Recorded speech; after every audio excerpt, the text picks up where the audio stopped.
कर्जमाफीसाठी धारफाटा येथे शेतकऱ्यांचा रास्ता रोको आंदोलन। औंढा तालुक्यातील रुपूर येथील शेतकऱ्याचा कर्जमाफी व शेतकऱ्यांचा सातबारा कोरा करण्याच्या आश्वासनाची पूर्तता करा यासह विविध मागण्यांसाठी औंढा जिंतूर रस्त्यावरील धारफाटा येथे 1 तास रास्ता रोको आंदोलन करण्यात आले। महायुती सरकारने निवडणुकीपूर्वी शेतकऱ्यांना सातबारा कोरा करण्याचे आणि कर्जमाफी देण्याचे वचन दिले होते, तरी सरकारने या आश्वासनाची पूर्तता केली नाही। यामुळे सामाजिक कार्यकर्ते साहेबराव चव्हाण यांच्या नेतृत्वात धारफाटा येथे रास्ता रोको आंदोलन करण्यात आले।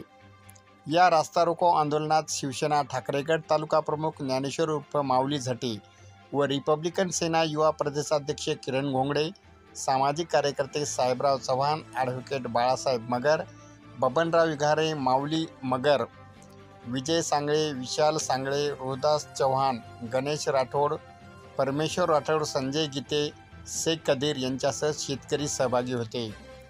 औंढा नागनाथ तालुक्यातील धारफाटा येथे औंढा जिंतूर रस्त्यावर 1 तास रास्ता रोको आंदोलन करण्यात आले।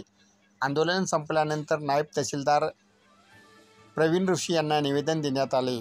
रास्ता रोकोमुळे रस्त्याच्या दोन्ही बाजूस वाहनाच्या दुतर्फा रांगा लागल्या होत्या। या रास्ता रोकोस पोलीस निरीक्षक GS राहिरे यांच्या मार्गदर्शनाखाली पोलीस उपनिरीक्षक अफसर पठाण, जमादार संदीप टाक, रविकांत हरकाळ, राजकुमार कुट्टे, अमोल चव्हाण, वसंत चव्हाण यांनी कडक बंदोबस्त दिला होता। शेतकऱ्याची कर्जमाफी झाली पाहिजे। सरकारने दिलेलं आश्वासन सरकारने दिलेलं आश्वासन कृषी मंत्री कोकाटेचं करायचं काय? खाली मुंडका वरील बाळ। कृषी मंत्री कोकाटेचं करायचं काय? खाली मुंडका वरील बाळ। राज्य सरकारचं करायचं काय? खाली मुंडका वरील बाळ। कर्जमाफी मिळालीच पाहिजे, मिळालीच पाहिजे, मिळालीच पाहिजे। शेतकऱ्यांना कर्जमाफी मिळालीच पाहिजे।